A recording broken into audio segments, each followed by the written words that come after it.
Welcome to Nevertheless Podcast with Bidemi Mark-Mordi, a show dedicated to organic leaders and leaderpreneurs. Today, you would learn how to discover your essence and live more powerfully. Hi, it's another day, another week, another Friday actually, and it's Nevertheless show o'clock. It is time for us to gather again and learn and become powerful people who ably represent kingdom and represent kingdom well. My name is Bidemi Mark-Mordi, and it's the Nevertheless show, a show for organic leaders and leaderpreneurs. I have with me in the studio, as we've done the past 2 weeks, Dr. Irene Olumese, a certified trauma and transformation coach. And because we didn't want to delve into her personal stories today, but you would have heard in episode 2 that Dr. Irene Olumese is a bilateral amputee and lung transplant survivor, amongst many other things. But if you're asking yourself, why does she qualify? Not only has she experienced deep trauma, she has also studied to heal and to help others heal. Last week, we looked at the symptoms, how to self-diagnose, and how as families we can help others diagnose trauma and trauma triggers. Today we want to continue that conversation, but we want to go somewhere slightly different. We want to focus on the church and maybe even the family and talk about the consequences of not acknowledging that trauma exists. I'm not going to be speaking much, maybe not, but I'm going to let Irene go on and tell us what are the possible consequences when we choose to sweep trauma under the carpet. Maybe I should just highlight how we deal with it. God forbid, God forbid, God forbid. Irene is about to tell us that God forbid is not a strategy for dealing with trauma. And the prescription of 40 vigils and 77 whatever prayers you pray is not enough. We're not saying that people shouldn't pray, and we're not saying that you should not reject what you want to reject. But we're saying that when trauma is walked into the room, the only way to make it go away is that it must be acknowledged and it must be dealt with. So what are the consequences when we do God forbid, God forbid, God forbid? Interesting. Let's first of all look at the consequences on the individual. Okay. Trauma creates stress. It creates turmoil in a person. And living with a history of trauma is very isolating and consuming. If you have that incident that has become so overwhelming and it's consuming you, it's constantly in your thoughts. And I earlier mentioned that our body, soul, and spirit are connected. And what is happening in the inside of you is also impacting what is happening in your body. There are hormones that are triggered when we are under stress that also heighten stress. Cortisol level shoots up. It's your body trying to respond to the stress, brings up these hormones to a very heightened level. I don't want to be too technical here, but cortisol is one of the hormones that is harmful to our body, that shoots up when we're under stress. I just remember something, a flash. How many years ago, I won't name names, I got in a relationship. It wasn't a personal relationship, but it was a relationship which that was personal to someone who was very dear to me. And that particular party was very toxic for me at the moment, in that moment. He was toxic in the way he related with me. And that got me really angry and got me into the place of bitterness. And I remember that for years after that, it's amazing that, what can happen when you pay attention to God.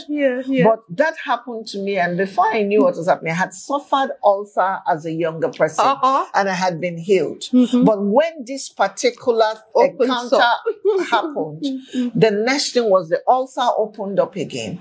And it was worse than it was when it first started and I had, overcome it. It was worse because it would show up every month, and it was was bad.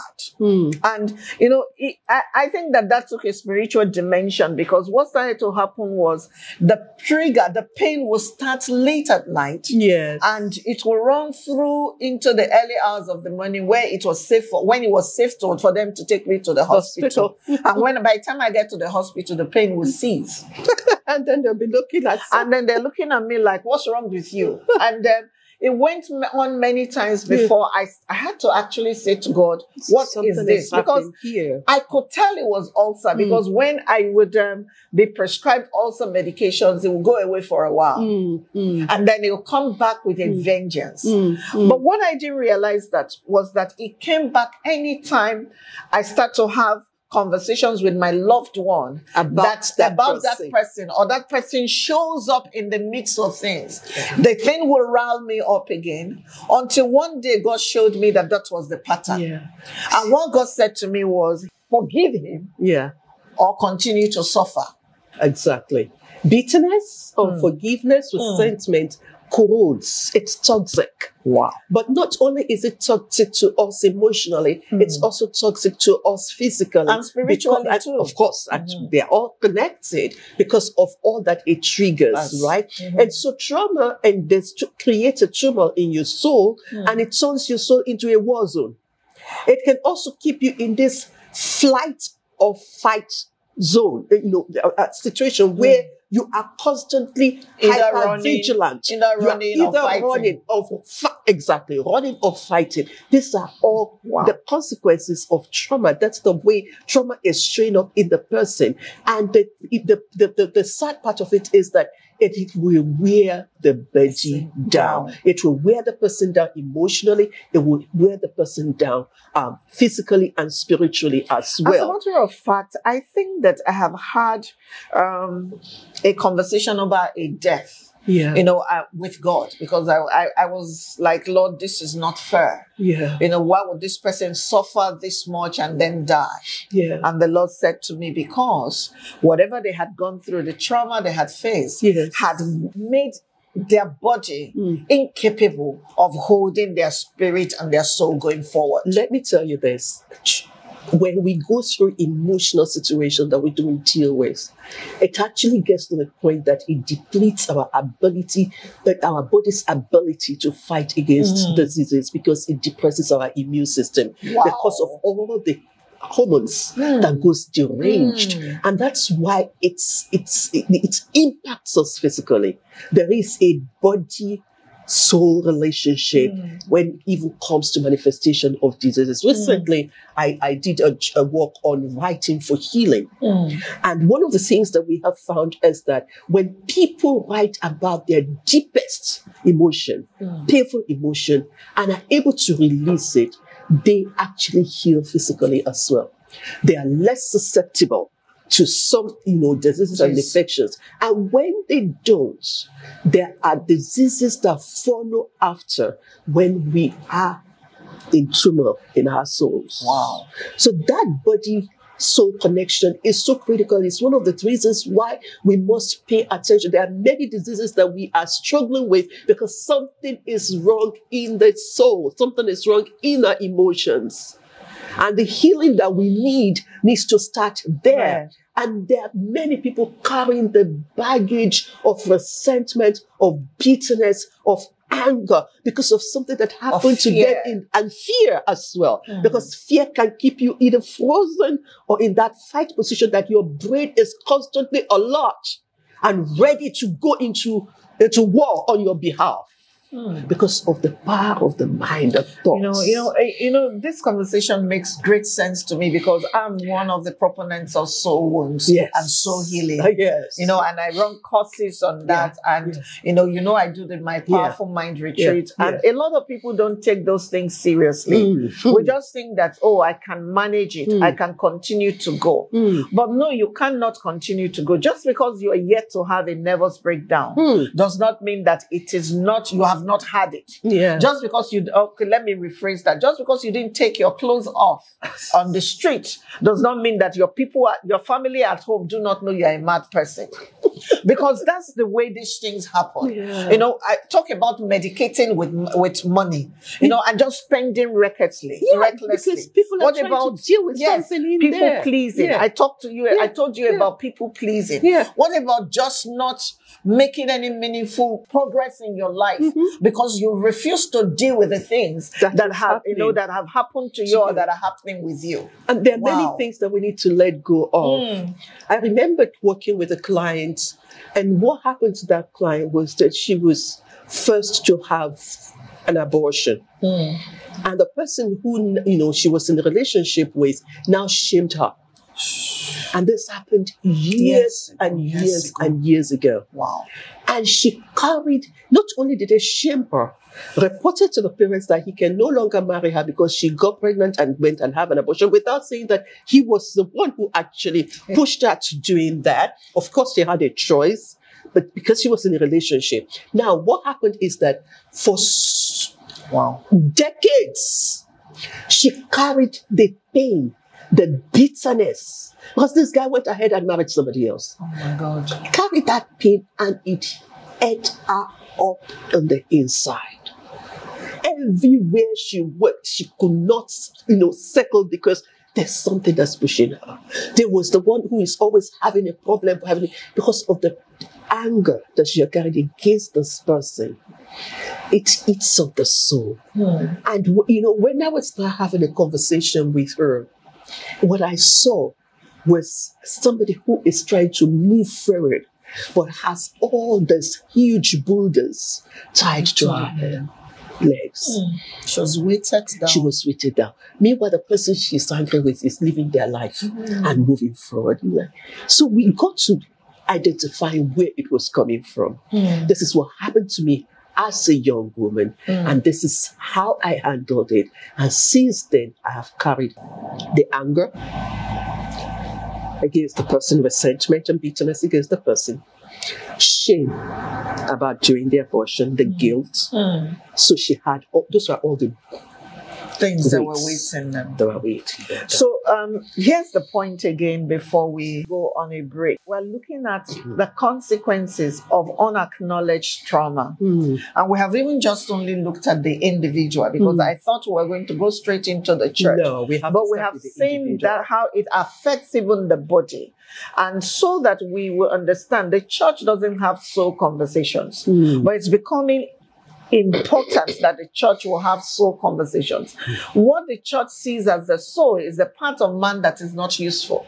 But really, apart from the spirit that is hooked up to God, the soul is the most important part of a person. And the reason why that is so is that the soul has the capacity for making decisions, the capacity for making choices, and the capacity to feel. When we come back after this break, we'll be reviewing again how this, when the church does not acknowledge trauma, how it affects both the pulpit and the pew, and what we can do about it. Thank you. Don't go away. God bless you. Are you seeking to clarify your purpose and profit from it? Then get into Purpose University this year. It's a 10-week e-course for people of faith who seek to clarify their purpose and profit from it.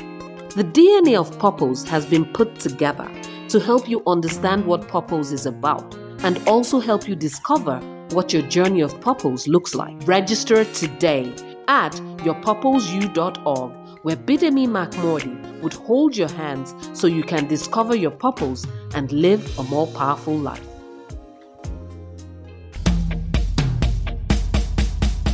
In a world filled with many fears and discouragement, life often becomes a burden. For those who know the way, life is just simple. Do not worry, you're not alone on this life's journey, as Bidemi Mark-Mordi shares powerful insights and principles from her everyday work and life experiences in her book, Nevertheless. Nevertheless is a book designed to encourage and equip you to face life with courage, hope, and determination. Get a copy of Nevertheless and other books written by Bidemi Mark-Mordi, like The Wisdom of the Seed, Honor, The Theology of Work, and so much more from a bookstore nearby, or call 080-905 63555 or send an email to bidemi@bidemimark-Mordi.com to place your order. I guarantee you will make it, nevertheless. Welcome back. It is still the Nevertheless Show, a show for organic leaders and leaderpreneurs. I've had in the studio with me this couple of weeks Dr. Irene Olumese, and we're talking all things trauma. Before we went on a break in this episode, we were looking at the consequences of unacknowledged trauma. So we looked at individuals and we looked at the impact on the body, even the physical body when trauma exists or is present and is not acknowledged. Now I want to move quickly into talking about the body of Christ and the church, the church and trauma. When the church refuses to acknowledge trauma, what are the consequences? I think first and foremost is to recognize that it is the people who come into the church that make up the church. And if a significant percentage of the people in the church have suffered traumatic experiences, and we say we do not acknowledge trauma, it means that we are not acknowledging what is happening into a significant proportion of the people in the church. Yes. And of course, that means that there are needs that are not being met within that space, in a place where the healing should happen. And of course, if my needs are not being met, if I am wounded and I'm hurting in a place where I should have healing, how can I engage? So Irene is just taking us straight to the role of the church, one of the pivotal roles of the church. Last Sunday, I was teaching and I said that the church has 3 roles. Number 1 is the glorification of God. Number 2, the edification of the people. And number 3, the evangelization of the word. What the part you have just hit is the edification of the people. Now, what that means, in case you don't understand it, is that the church exists as a solution to society, to build people. And that is the reason why we must acknowledge that trauma exists and does exist in the church. Because otherwise, it's like coming to a hospital and being fed poison. No, let me put it this way. It's like we come to the place where we should receive the help that is meant to be the place where I'm built up, I'm restored, I have opportunities to recover, and I'm dying there. Because we need the church to be holistic. It cannot be just a spiritual. We need to be able to the church needs to be able to respond to both the physical, the emotional, and the spiritual needs and of even the material needs. I mean, I will put that under the physical of the on the people that make up the church. And that means that then we have to be positioned to be able to recognize what these needs are. And before we go out to outsiders, we need to start from our own Jerusalem. Because the Bible says that to root, especially those in the household of faith. Now, if there are wounded people in the household of faith, we know that wounded people will wound others. It's what it happens. Even when they don't want to, they're going to wound others. Broken people, because of their rough edges, will cut others because they have not healed. And hurting people will keep hurting others. So now imagine having in the church people that are wounded, that are broken, that are hurting, and they have not received the healing that they need in the inside of them, in their soul. They could think we will have conflicts in the church. We will begin to bleed on each other. That in itself is the reason why the church needs to be proactive to be trauma informed. So church needs to be proactive to be trauma informed. But here's something else I'm hearing. That church doesn't need to acknowledge only the trauma that church caused. No. Church is hospital. Church is hospital. Even if church is not the one that caused it, if they come... The majority of the hurt that is caused from the outside that we're bringing in. So we know there is a part that is caused within the church. And of course, trauma will happen in the church. When traumatized people are unhealed, are in the church. When broken and hurting people are here in church, they're going to hurt others. Because it will happen. You're going to come out from where you are If I am bleeding on the inside, if I'm wounded, and I become so easily irritable, things that I should normally overlook, I will not overlook it. I will be reactive to it. And therefore, we are in activity group to get together. We are having conflicts. It's because we are coming in with things that we have not resolved. But if we now attend to those issues that broke me, and I experience healing, what difference the atmosphere would be like when we are all healing together? Unresolved hurt.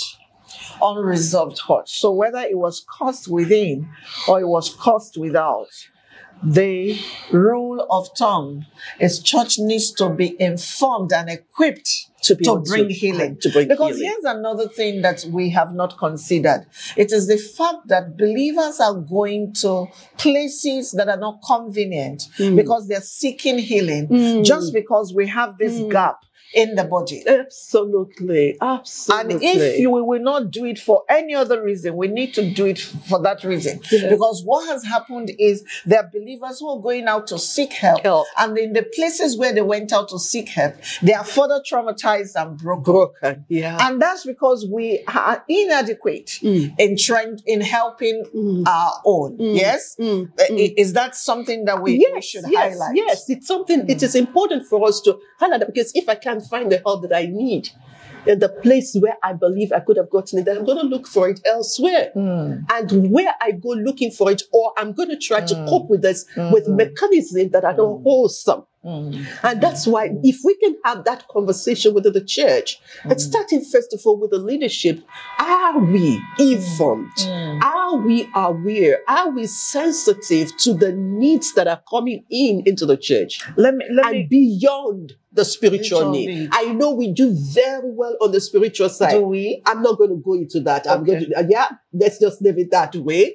But I want us to be able to focus more also on the emotional need. What is happening to the soul beyond the salvation of the soul?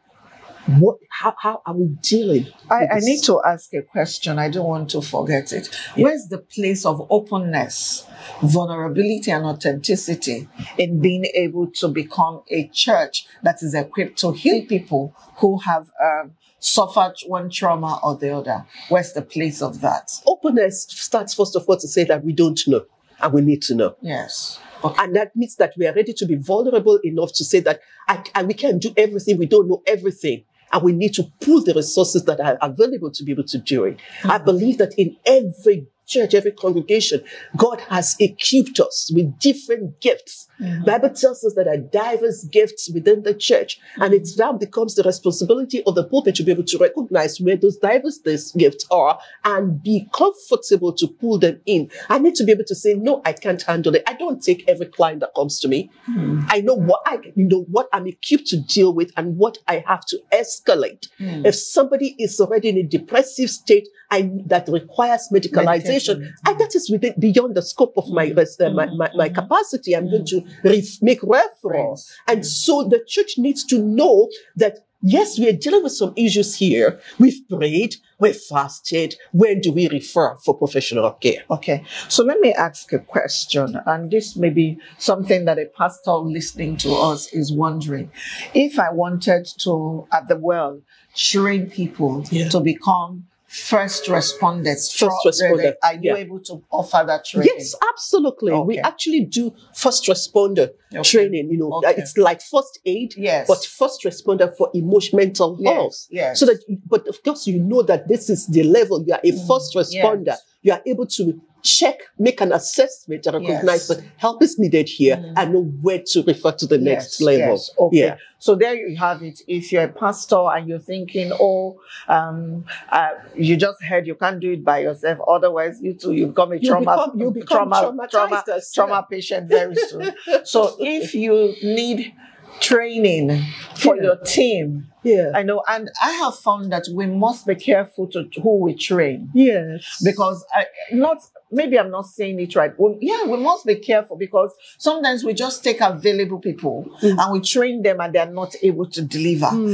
So someone has to be someone who is interested. Interested, yes. So, and then that becomes that they know because that interest has to be there. The passion has to be there. Because it is hard work, I promise you, because I'm trained first respondent and I know it is hard. It's hard work. It's hard work. Sometimes it's very depleting. And so, but the point is that churches need to have departments for mental health. Yes. And to deal with trauma-related issues. Yes. Okay, so go on. So what else? So first of all, I think that, I mean, if dreams will come true, I believe that every church should have a trauma care session where we talk about what trauma is all about, how we can recognize it, how I can recognize it, and what are those steps that I can take as an immediate, first aid to deal with those traumatic experiences that I may have experienced. How do I calm myself down when I'm triggered?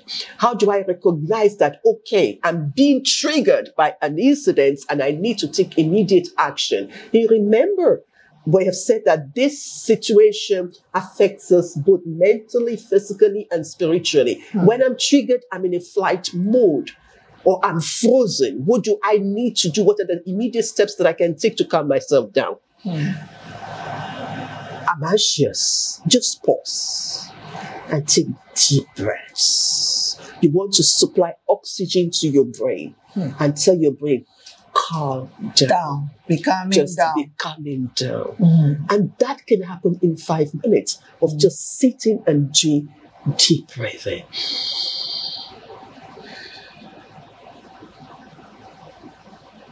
And you calm yourself. When you take those deep breaths, you tell your brain, it's okay. There's no danger. There's no danger. Just be quiet.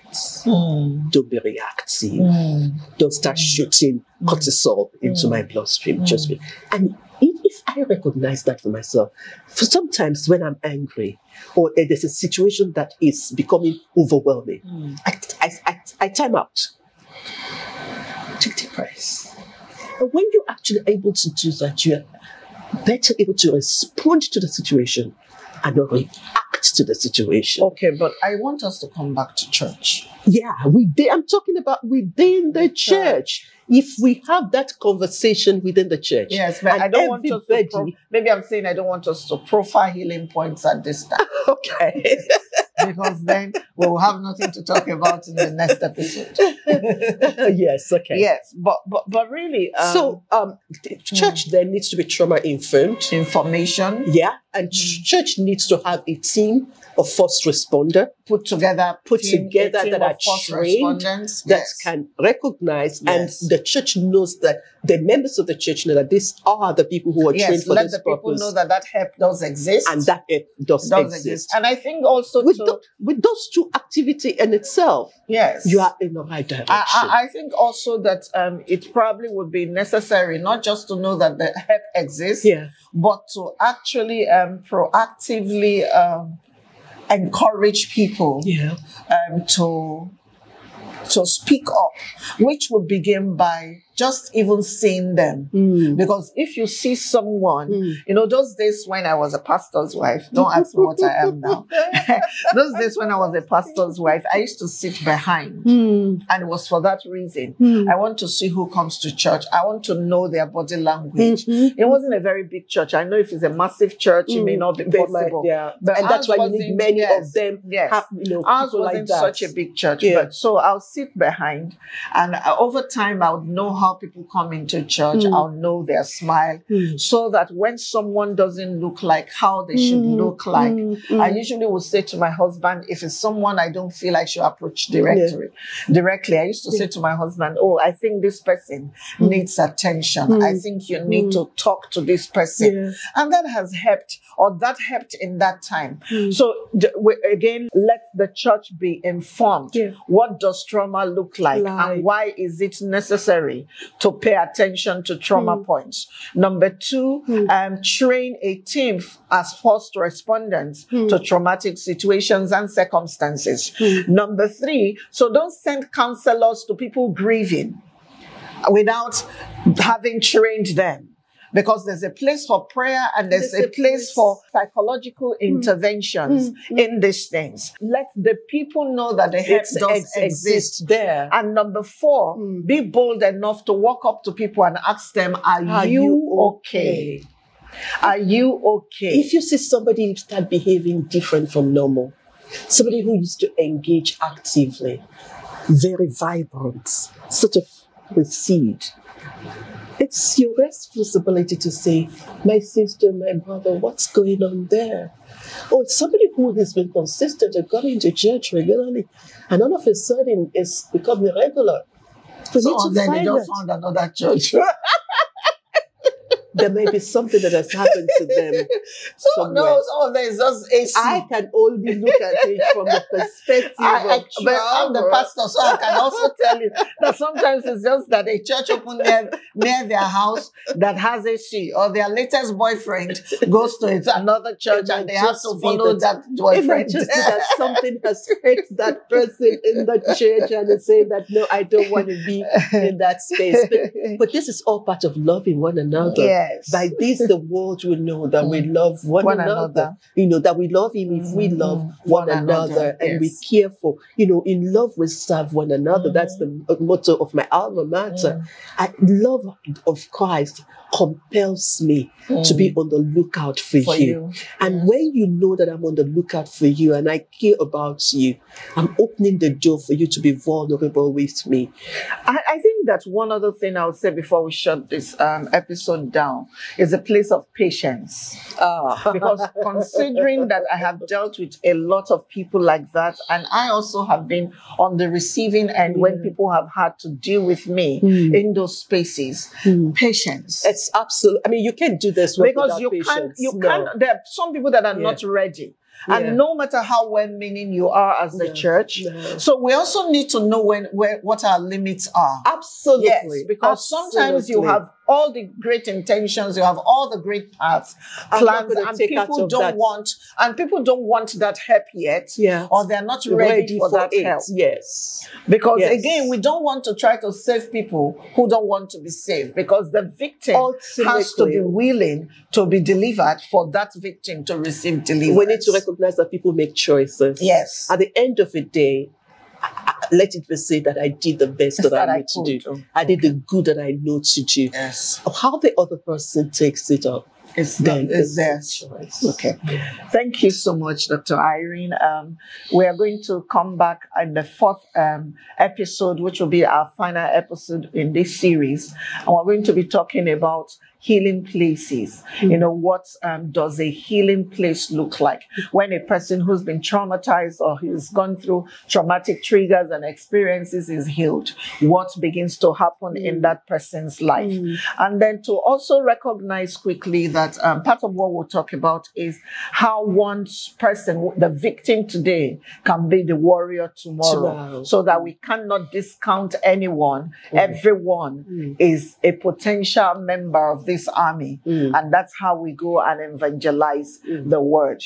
It's the Nevertheless Show, a show for organic leaders and leaderpreneurs. My name is Bidemi Mark-Mordi, and it's been a pleasure to bring you this episode together with Dr. Irene Olumese. Next week we'll come back and we'll round this all up. God bless you, and see you next week if Jesus tarries. Thank you for listening to Nevertheless. For more information and resources, call 080-905-63-555 or send an email to bidemi@bidemimarkmordi.com. Don't forget, discovering your purpose helps you live more powerfully.